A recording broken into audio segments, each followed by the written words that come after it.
Hello friends, आज की class में हम लोग परसेंटेज के क्वेश्चंस की प्रैक्टिस करेंगे। परसेंटेज की थ्योरी क्लासेस हमारी खत्म हो चुकी हैं और आज की क्लास में हम लोग कुछ क्वेश्चंस की प्रैक्टिस करते हैं। ठीक है, तो आप लोगों को क्या करना है कि आप लोग पहले क्वेश्चंस खुद से करने का ट्राई करिएगा।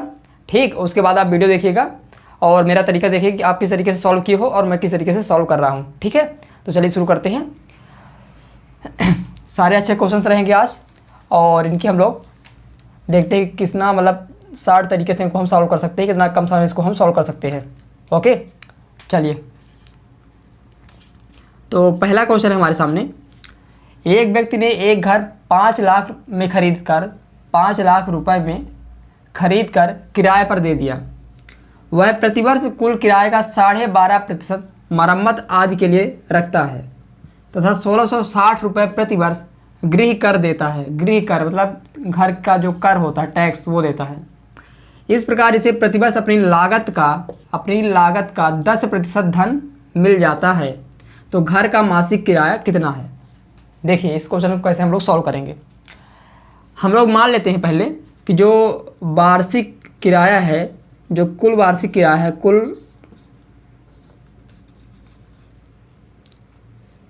कुल किराया कितने का? 1 वर्ष का। हम लोग मान ली कितना है, ये x रुपये है। ठीक, इस क्वेश्चन में क्या करेंगे सबसे पहले कि कुल किराया हम मान लेते हैं कि x रुपये है। अब क्या बोल रहा है कि इस कुल किराए का 12.5% मरम्मत आज के लिए रखता है। मतलब x का 12.5%, 12.5% का मान कितना होता है? 1/8 होता है। ये आपको याद होना चाहिए, पहली क्लास में सब बताया गया था। तो मतलब x का 1/8 मतलब x/8 जो है तो वो मरम्मत के लिए रखता है। और 1660 रुपये क्या कर देता है वो? 1660 रुपये क्या कर देता है? गृह कर देता है। ठीक है ना। और इसके बाद इतना खर्च कर दिया वो, मतलब उसका कुल किराया था 1 वर्ष का x रुपये था, उस x रुपये में से इतना वो खर्च कर दिया। ठीक, तो माइनस कर देंगे तो जो बचता है, कितना बचता है वो? उसकी लागत का, जो उसकी लागत थी घर खरीदने की 5 लाख रुपए, उस लागत का 10% उसके पास बचता है। 10% बचता है। ठीक, उसकी लागत का 10% बचता है। यहाँ पर भी आपको 10% लिखने की जरूरत नहीं है। 10% का मतलब होता है 1 जीरो कम कर दो। ठीक, देखिए जैसे यहाँ से 1 जीरो कैंसिल हो, 1 जीरो बचता है तो 1 जीरो इसका कैंसिल हो जाएगा। मतलब कि कुल उसके पास 1 वर्ष का किराया था x रुपये और x/8 वो मरम्मत में खर्च किया और 1660 रुपये गृह कर दिया। तो x में से इतना घटा देंगे जो बचेगा, और तो उसके पास कितना बचता है? वो अपनी लागत का 10% धन मिल जाता है। मतलब उसके पास 1 साल के बाद, प्रतिवर्ष लिखा हुआ है यहाँ पर, ध्यान रखिए, पूरा वर्ष की कहानी चलेगी। जो भी चीज़ें यहाँ पर हम लेंगे सब 1 वर्ष की लेंगे। तो जो प्रतिवर्ष उसका धन बच रहा है, कितना बच रहा है? जो उसकी लागत है, लागत मतलब जितने में घर खरीदा था, 5 लाख में खरीदा था, उसका 10%, यानी 5 लाख का 10% इतने के बराबर होगा। ठीक, बस खत्म क्वेश्चन। अब इसको आप सिर्फ सॉल्व करना है बस। अब देखिए तो ये बन जाएगा x माइनस x/8 माइनस 1660 बराबर, इधर बन जाएगा 50,000। ओके, तो ये 7x/8 ये बराबर बन जाएगा, इसमें आप 1660 को जोड़ दो, बन जाएगा 51,660। तो x बराबर आ जाएगा 51,660 गुणे 8/7। अब एक चीज़ देखिए, x क्या है? वार्षिक किराया। हमने क्या माना था? 1 वर्ष का किराया माना था। हमसे पूछा क्या है? मासिक किराया पूछा है। मतलब हमको 12 से डिवाइड करना पड़ेगा, क्योंकि 1 वर्ष में 12 महीने होते हैं। यानी हमसे जो मान पूछा है 1/12 का पूछा है, यानी यहाँ पर भी हम 12 से डिवाइड कर देंगे। ओके, तो ये बन जाएगा। अब इसको सॉल्व कर लेते हैं बस। 4 दूना 8, 4 3 12। अब इसको आप 3 से कैंसिल कर दो। रुको एक बार और एक तो थोड़ा साफ लिखेगा। 51,660 गुणे 2/3 गुणा 7। ठीक, ये 3 बचा है, 7 बचा। अब 3 पहले से 7 से काट दीजिए। 7 7 49। ओके, 49 2 51 2 बचा। अब 26, तो 7 3 21, 5 26 बना 56, 7 8 56 और 1 जीरो। अब इसको 3 से कैंसिल कर देते हैं, तो 3 से कितनी बार जाएगा? 3 दूनो 6, 1 बचा 13 बना, 3 चौक 12, 1 बचा 18 बना, 3 छंग 18 जीरो। तो यहाँ से आ जाएगा 2 जीरो 2 छक्का 12, 2 चौको 8 1 9, 2 दूनी 4, यानी 4,920 रुपये जो है तो उसका मासिक किराया होगा। ठीक है ना, 4,920 रुपये मासिक किराया होगा। ठीक है ना। तो इस तरीके से आपको इस क्वेश्चन को सॉल्व करना है। ये स्टेप, बस इतनी स्टेप आपको पता होनी चाहिए। उसके बाद आपको बस कैलकुलेशन है, आपको कैलकुलेशन थोड़ी सी फास्ट करनी पड़ेगी, ठीक है ना। और यहाँ पर एक चीज़ और ध्यान रखना है कि अब यहीं पर आप गुणा भाग मत कर लग जाना, क्योंकि एक्स का मान नहीं पूछा हमें पूछा है महीने की क्रिया मतलब 1/12 का मान पूछा है। तो आप सीधे यहीं पर 12 से डिवाइड कर देना, तो यहाँ दिखने लगेगा कि क्या कैसे कैंसिल करना है, ठीक है ना। इस तरीके से आपको इस क्वेश्चन को सॉल्व करना है। अगर ये क्वेश्चन आपको अच्छा लगा हो तो आप लोग चैनल को सब्सक्राइब जरूर कर लेना और चैनल को और वीडियो को शेयर भी कर देना। चलिए अब अगला क्वेश्चन करते हैं।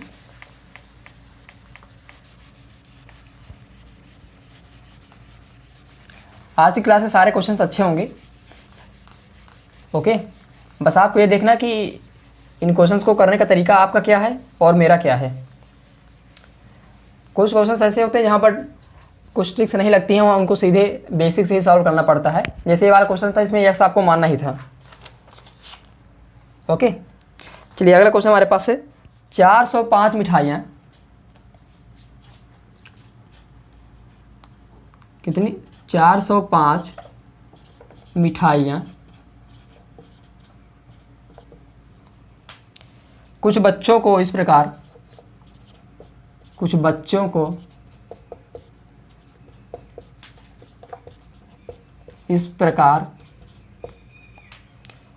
वितरित की गई कि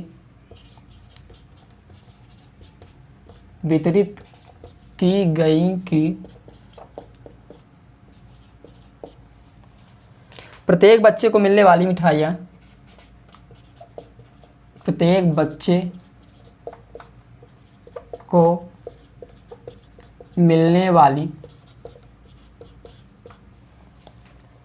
मिठाइयों की संख्या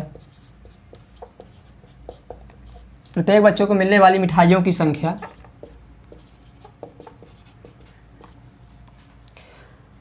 कुल बच्चों की संख्या का 20% थी। कुल बच्चों की संख्या का 20% थी, ओके। प्रत्येक बच्चे को कितनी मिठाइयाँ मिली हमें बताना है। तो प्रत्येक बच्चे को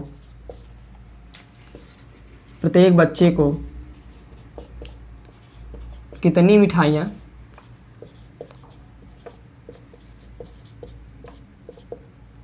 प्राप्त हुई, ये हमारा क्वेश्चन है, ठीक है। देखिए क्या वो क्वेश्चन बोल रहा है कि 405 कुल मिठाइयाँ हैं, ठीक। उनको कुछ बच्चों में हमें वितरित करना है, ओके। और प्रत्येक कंडीशन दे रखी है कि प्रत्येक बच्चे को मिलने वाली मिठाइयों की संख्या कुल बच्चों की संख्या का 20% थी, ठीक। अगर हम मान लें कि जो कुल बच्चे हैं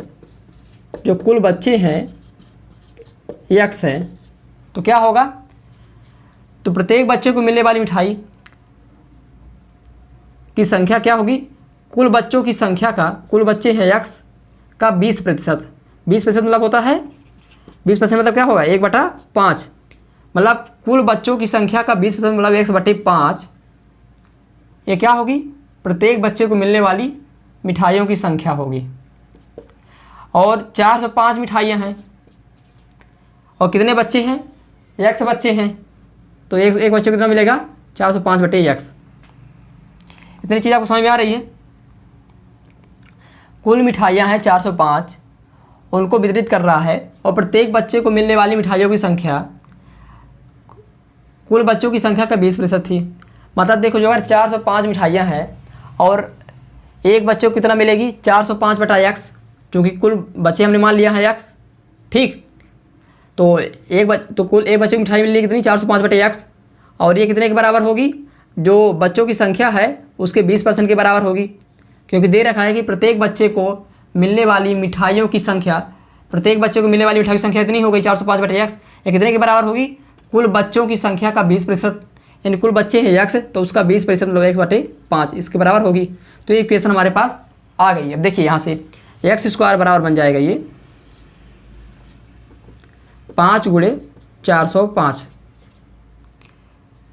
अब इसका स्क्वायर रूट लेना है, एक्स का मान बताने हैं हमें, तो इसका स्क्वायर रूट 5 × 405 का। तो इसको दो तरीके से कर सकते हैं, या तो आप इसको पूरा गुणा कर लो या तो अभी ये भी कर सकते हो कि 5 गुणा ये 405 से 5 अलग कर लो, 5 गुणा 5 और 40 5 कम 5, 81 गुणे 5 बना, यानी यहाँ से बन जाए इस जोड़े से 5 आ जाएगा और 81 कितना होता है 9, 5 गुणे 9 यानी 45, यानी बच्चों की संख्या कितनी होगी 45 होगी।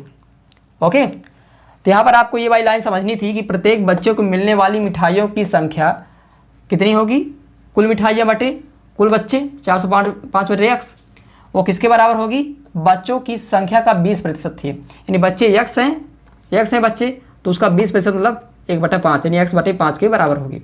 तो बस यहाँ से बस आपको सॉल्व कर लेना, सिंपल एक ही स्टेप में है ये आंसर है इसका आपका।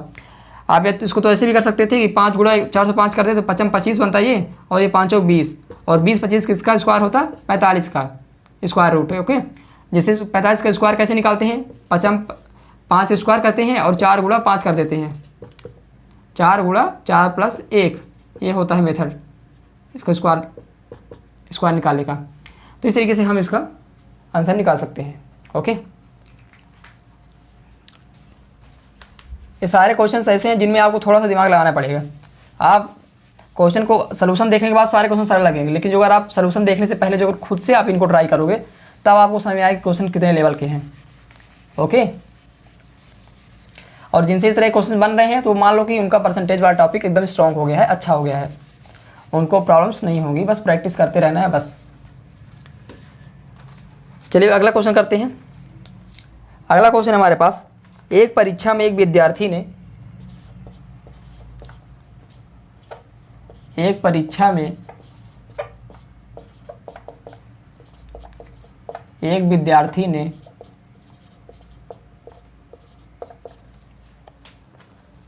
20% अंक प्राप्त किए, 20% अंक प्राप्त किए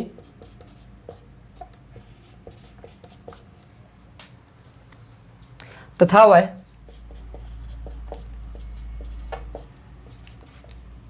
30 अंकों से फेल हो गया, 30 अंकों से फेल हो गया। ओके, इसी परीक्षा में एक दूसरे विद्यार्थी ने इसी परीक्षा में एक दूसरे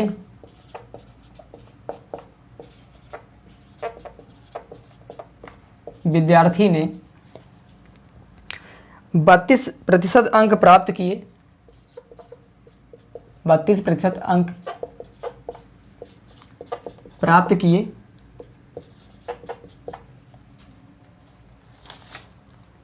तथा उसे उत्तीर्ण होने से 42 अधिक अंक मिले, तथा वह 42 अंकों से उत्तीर्ण हो गया।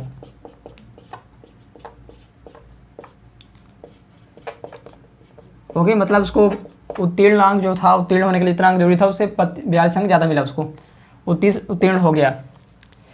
तो हमें बताना क्या उत्तीर्ण होने के लिए न्यूनतम प्रतिशत अंक है। उत्तीर्ण होने के लिए न्यूनतम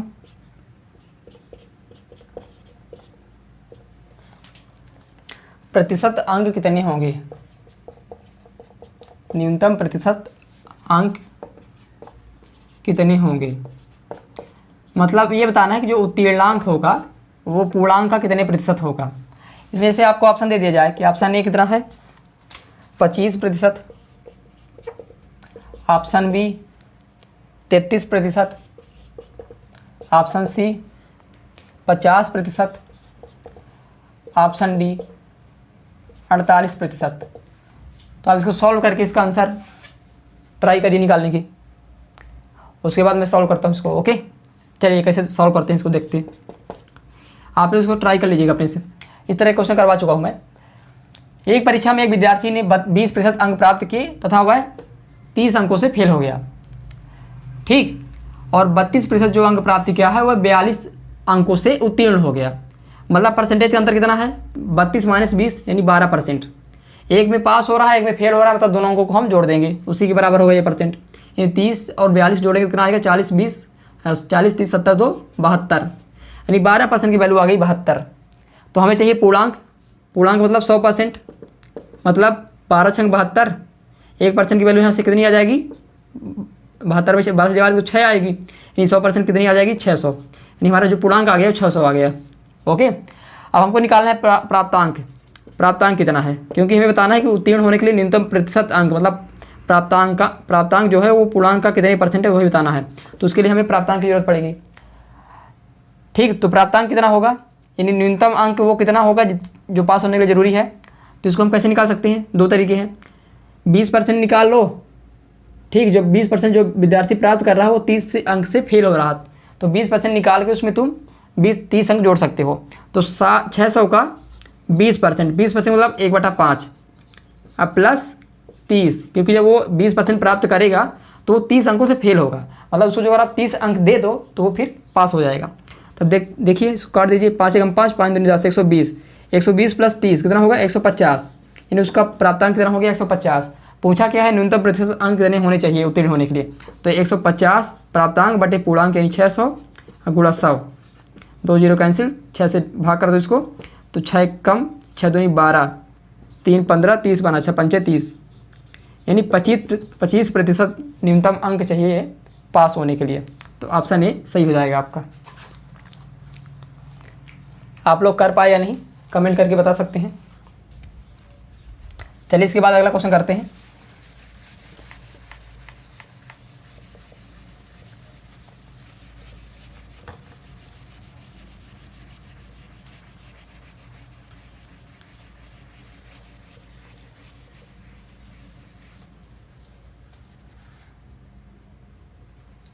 एक छोटा सा क्वेश्चन लेते हैं आपको समझाने के लिए। क्वेश्चन क्या है कि 1 मिनट 12 सेकंड,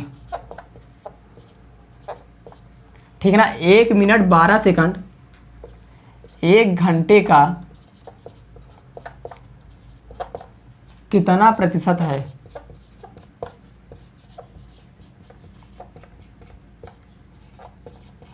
ठीक, ये क्वेश्चन है आपके सामने कि 1 मिनट 12 सेकंड 1 घंटा का कितना प्रतिशत है, ठीक ना, यही क्वेश्चन है। ठीक है, तो इसको आपको सॉल्व करना है। कैसे करेंगे, देखिए कभी हमें कंपेरिजन करना है परसेंटेज का, परसेंटेज हमें निकालना है, तो सारी क्वांटिटीज हमें सेम यूनिट में पता होना चाहिए, ध्यान रखिएगा। जैसे यहाँ पर मिनट है, सेकंड है, यहाँ पर घंटा है, तो इसकी हम तुलना नहीं कर सकते, इसका हम परसेंट नहीं निकाल सकते हैं। हम तभी निकाल सकते हैं जब ये सब बराबर हो जाए। तो पहले हम 1 मिनट 12 सेकंड को क्या करते हैं, पूरी तरह सेकंड में कन्वर्ट कर देते हैं। तो 1 मिनट में होता है 60 सेकंड प्लस 12 सेकंड यानी 72 सेकंड, और 1 घंटा यानी 1 आवर में कितने, 1 घंटा में 60 मिनट होते हैं और 1 मिनट में 60 सेकंड होते हैं, यानी ये बन जाएगा 60 गुणे 60 यानी 3600 सेकंड। अब क्या बोल रहा है कि 1 मिनट 12 सेकंड यानी 72 सेकंड 1 घंटे का यानी 3600 सेकंड का कितना प्रतिशत है, यानी 72 तुलना किससे करवा रहा है 3600 से गुणा 100, क्योंकि परसेंट में बदलना है। तो 2 जीरो यहाँ से कैंसिल, 36 दूना 72, यह आ जाएगा 2%। सिंपल सा क्वेश्चन है, बट यहाँ पर आपको यही ध्यान रखना है कि कभी भी आपको परसेंट निकालना है तो आपको यूनिट सेम रखनी पड़ेगी, है ना। जैसे सबको सेकंड में कर लो या सबको घंटे में कर लेते, यही यहाँ पर कर सकते थे, या तो सबको मिनट में कर लेते, सबसे सरल था सेकंड में बदलना। तो ये ध्यान रखिएगा, कभी भी आपको इस तरह से परसेंट निकालना हो तो आपको जो यूनिट है उसको सेम करनी पड़ेगी पहले। आप जो अगर ऐसा नहीं करते हो तो आपको गलत कर दोगे।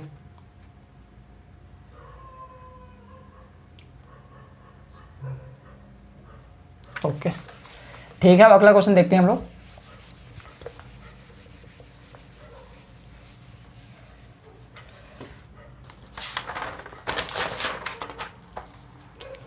अगला क्वेश्चन हमारे पास 32,900 रुपये की मूल्य की भूमि पर 32,900 रुपये मूल्य की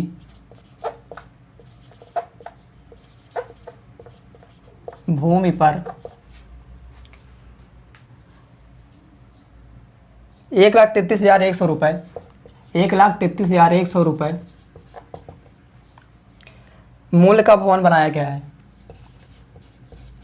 मूल्य का भवन बनाया गया है। यदि भूमि के मूल्य में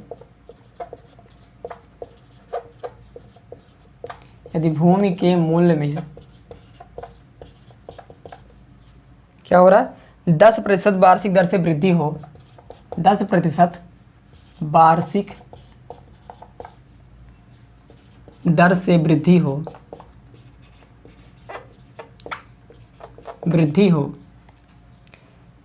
तथा भवन के मूल्य में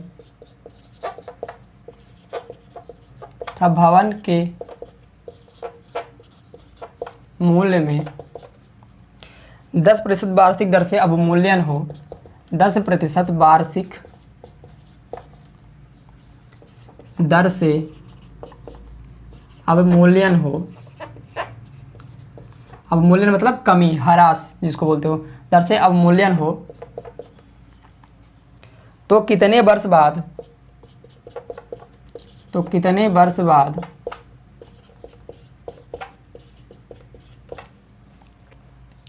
दोनों के मूल्य बराबर होंगे, दोनों के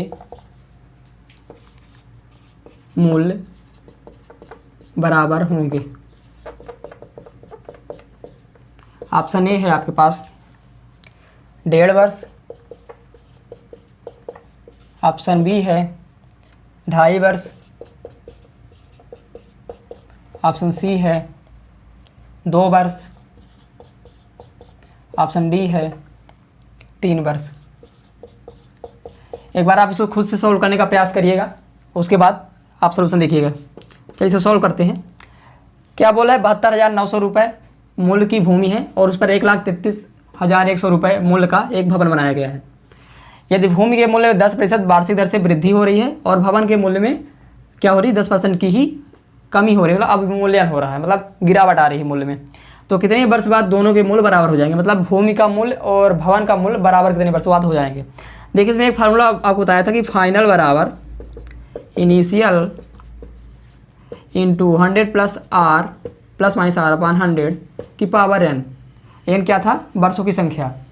तो इसी फार्मूले के द्वारा हम इसको सॉल्व कर सकते हैं। करना क्या है कि इसको हम जो पहले हमारे पास कितना था, जो भूमि का मूल्य 72,900 रुपये था, अब इसमें क्या हो रहा है, बढ़ोतरी हो रही है, 10 कितनी परसेंट की बढ़ोतरी हो रही है, 10% की, तो बन जाएगा 100 + 10 यानी 110 बटा 100 की पावर एन। अब एन वर्षों बाद जितना ये हो गया है उतना ही अब हो जाना है एन वर्षों बाद इस भवन के मूल्य को भी, यानी 1,33,100। इसमें क्या हो रहा है, 10% की अवमूल्यन हो रहा है, मतलब 100 - 10 यानी 90 बटा 100 की पावर एन। ये बराबर क्यों हो रहे दोनों, क्योंकि एन वर्षों बाद इनका मूल्य बराबर हो जाएगा दोनों का, यानी जो इनका फाइनल मूल्य होगा एन वर्षों बाद वो बराबर हो जाएगा, और हमें एन का ही मान बताना है कितने वर्षों बाद ये बराबर हो जाएंगे। देखिए कैसे सॉल्व करते हैं इसको, 2 और 0 कैंसिल कर देते हैं, ठीक। अब देखिए ये 729 लिखा हुआ है, ये 9 का क्यूब है, और जो 1331 है ये 11 का क्यूब है, तो बन गए 9/11। इसको इधर ला लिए सबसे पहले, तो 729 बटा 1331 कर लिए, ठीक।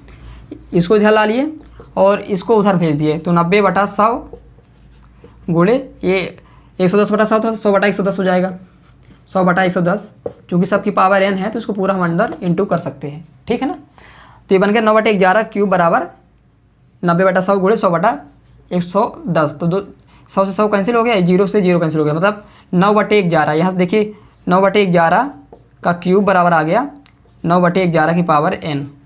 तो जो अगर ये दोनों बराबर हैं, जो बेस बराबर हैं, तो जो इनकी पावर्स होंगी यानी इनकी घात होंगी वो भी बराबर होगी, यानी एन बराबर आ गया आपका 3, यानी 3 वर्ष बाद जो है तो ये बराबर हो जाएंगे दोनों के मूल्य। तो बहुत सिंपल सा है, ये तो आपको सिर्फ समझाने के लिए लिखा गया है, आपको इतना याद होना चाहिए। आप डायरेक्ट ये फार्मूला लगाओगे, एक स्टेप ये और सेकंड स्टेप ये, आपका आंसर आ जाएगा, ठीक है ना। तो इस तरीके से आप इस तरह के क्वेश्चन को सॉल्व करेंगे। सारे वही जो बेसिक मेथड्स आपको सिखा चुके हैं उन्हीं से है ये सब क्वेश्चंस, बस थोड़ा सा एडवांस हो जाता है तो आपको थोड़ा सा सोचना पड़ जाता है, ठीक है। जब हम बेसिक सीख रहे थे तो वहाँ पर हम ऐसे क्वेश्चंस ले रहे थे कि इससे आपको बेसिक समझ में आए। अब ऐसे क्वेश्चंस ले रहे हैं कि उन बेसिक्स का आप उपयोग करके कैसे जो है तो कुछ थोड़ा सा दिमाग लगा के कुछ और जो एडवांस क्वेश्चन होते हैं उनको कैसे सॉल्व करेंगे।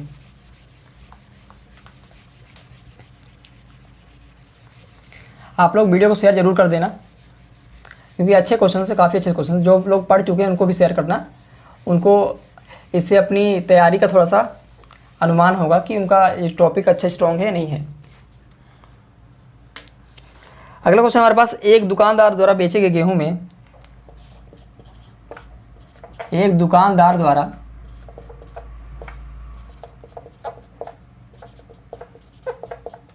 बेचे गए गेहूं में 10% घटिया गेहूं है। गेहूं में 10% घटिया गेहूं है। ये भी बहुत अच्छा क्वेश्चन है। जब इसको आप देखोगे तो आपको बहुत कठिन लगेगा, लेकिन इसका सलूशन बहुत सिंपल है। गेहूं है, ठीक है। ऐसे 150 किलोग्राम गेहूं में, ऐसे 150 किलोग्राम गेहूं में बढ़िया गेहूं कितना मिला दें। बढ़िया गेहूं यानी अच्छी क्वालिटी का गेहूं कितना मिलाया जाए कि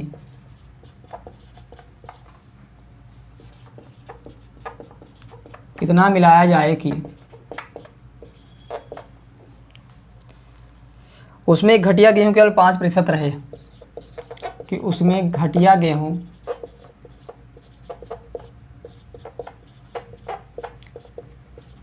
केवल 5% रहे। ऑप्शन ए है इसमें आपके पास 50 kg,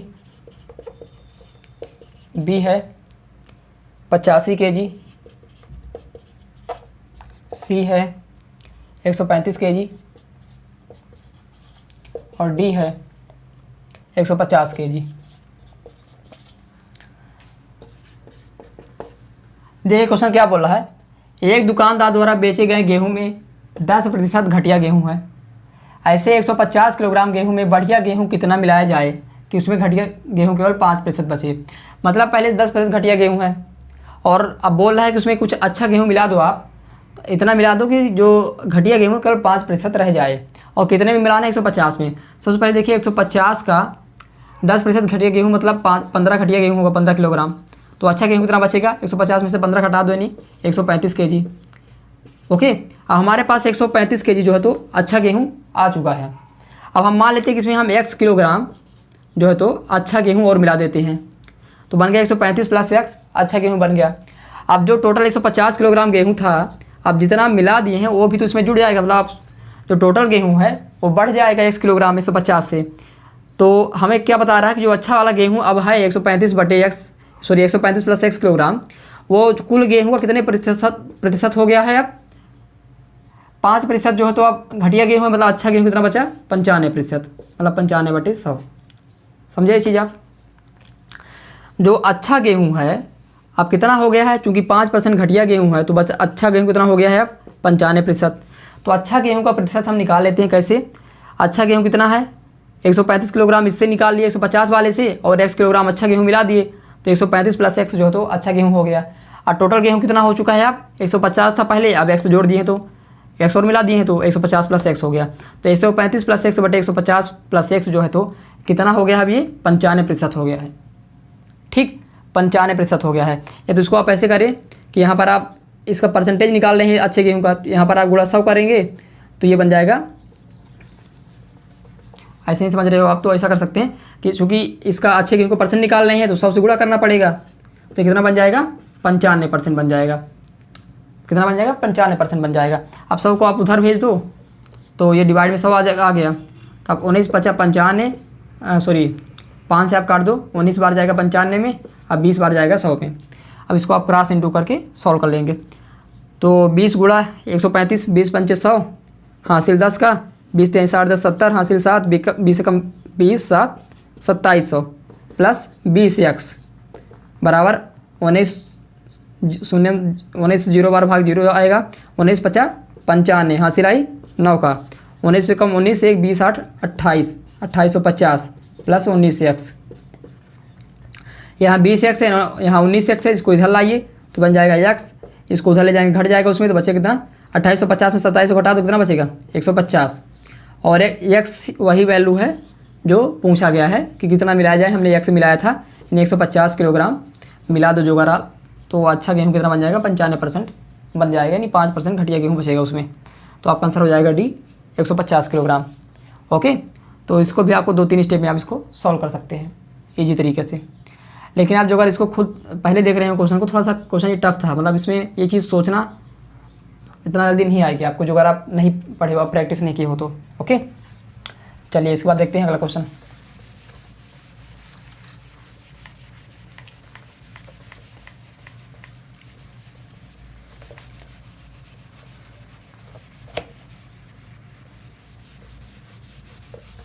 आप लोग इस चैनल को सपोर्ट ज़रूर करिए, जो लोग भी सीरियसली देख रहे हो तो इसे सपोर्ट करो। जो भी लोग पढ़ने वाले हैं, जिनको ज़रूरत है, उसके पास वीडियो शेयर किया करो और उनको चैनल सब्सक्राइब करने के लिए बोलो, और ख़ुद भी आप चैनल सब्सक्राइब कर लो। और आपकी भी कोई कुछ क्वेश्चंस होंगे अगर, तो आप कमेंट करके पूछ लेना। अब ये आखिरी क्वेश्चन करते हैं आज का। क्वेश्चन क्या है, एक चुनाव वाला एक क्वेश्चन ले लेते हैं ना, क्योंकि इससे क्वेश्चन काफ़ी बनते हैं। एक चुनाव में क्या हो रहा है, एक चुनाव में 2 उम्मीदवार थे। ठीक, सबसे पहले तो 2 उम्मीदवार बता दिया कि कितने उम्मीदवार, 2 उम्मीदवार थे। एक चुनाव में 2 उम्मीदवार थे। इस चुनाव में 8% मतदाताओं ने, इस चुनाव में 8% मतदाताओं ने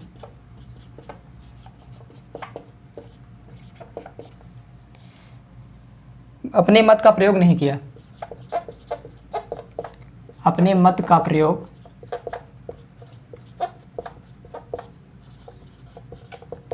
नहीं किया।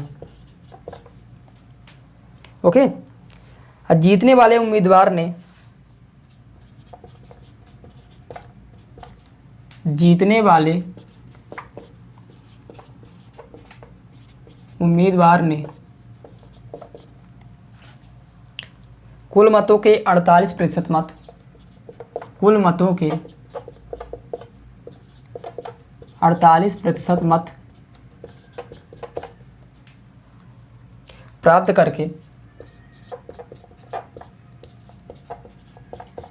करके दूसरे उम्मीदवार को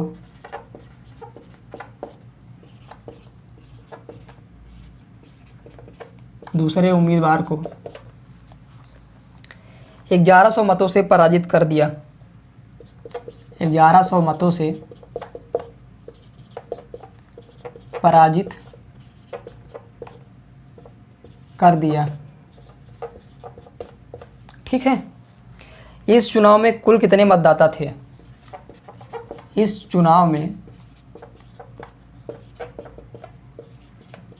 कुल कितने मतदाता थे? ऑप्शन है आपके पास। ऑप्शन ए है 21,000,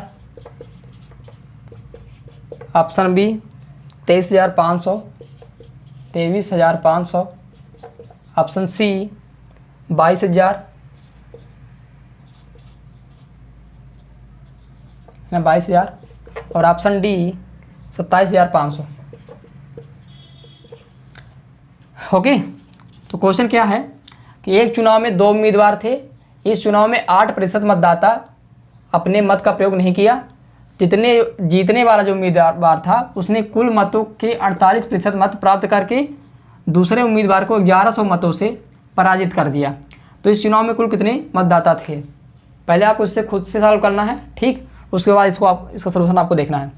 तो देखिए, मान लेते हैं कि कुल जो मत मत है ना, कुल मत यानी टोटल वोट x थे। ठीक, अब इसमें क्या हो रहा है कि 8% नहीं, x नहीं मानना है आपको, x मानने से कोई दिक्कत, कोई मतलब नहीं है। टोटल मान लेते 100 था, टोटल मत थे 100। ओके, इस 100 में से क्या बोला है वो कि जो जीतने वाला मतदाता है उसको 48% मत मिले, 48% मिले हैं जीतने वाले को, और 8% ऐसे मत भी हैं जो कि पढ़े ही नहीं, मतलब 8% मतदाताओं ने वोट ही नहीं किया, तो 8% मत नहीं पड़े हैं, नहीं हुए हैं। तो देखिए अब कितने मत बचे जो कि दूसरे उम्मीदवार को मिलेंगे। 48 और 8 को जोड़कर 100 में से घटाएंगे, वही तो बचा, क्योंकि 48% तो मिल गया जीतने वाले को, टोटल में से ही मिला, ध्यान रखिएगा, टोटल में से मिला 48% जीतने वाले को, और 8% जो है तो मत पड़े ही नहीं, तो बचे कितने, 8 8 16, 4 1 5 56, 56 को 100 में से घटा देंगे, बचेगा 44, यानी 44% जो है तो मत मिले हैं दूसरे उम्मीदवार को। और भी इन दोनों की जीत का अंतर कितना दे रखा है, 1100। 48 और 44 में 4% का अंतर आ रहा है, ये कितने के बराबर होगा, 1100 के। हमें क्या चाहिए, कुल मतदाता चाहिए। कुल मतदाता कितने होंगे, 100% होंगे। 100% मतलब 4% का मान 1100 है, तो 100% का मान कितना हो जाएगा, 1100/4 गुणा 100, या तो आप डायरेक्ट 4% का 25 गुना करोगे तो 100% बन जाएगा, तो इसको भी आप 25 गुना कर सकते हो। ठीक, 25 बार भाग जाएगा, तो 25 शून्य 25 शून्य 25 से कम 25 की 5 हासिल आई 2 का, 25 से कम 25 2 27, 27,500, ऑप्शन नंबर डी, इतने टोटल मतदाता थे। ठीक है ना। तो इस तरीके से आप इस क्वेश्चन को सॉल्व कर सकते हैं, ज़्यादा नहीं, कुछ नहीं, आपको बस एक ये बनाना पड़ेगा और एक यहाँ से आपको इतना निकालना पड़ेगा बस, और ये आपका आंसर आ जाएगा। तो काफ़ी आप जल्दी इस तरह के क्वेश्चंस को आप सॉल्व कर सकते हैं इस मेथड से। तो दोस्तों आज का वीडियो आपको कैसा लगा, ये क्वेश्चंस जितने भी मैं करवाया हूँ कैसे लगे, है ना, आप हमें कमेंट करके जरूर बताइए। और अगर क्वेश्चंस आपको अच्छे लगे और उनको सॉल्व करने का तरीका आपको अच्छा लगा तो आप वीडियो को लाइक करिए और चैनल को सब्सक्राइब करिए और अपने दोस्तों के साथ शेयर जरूर कीजिए। आपके सपोर्ट की बहुत ज़्यादा ज़रूरत है इस चैनल को। ठीक है, धन्यवाद।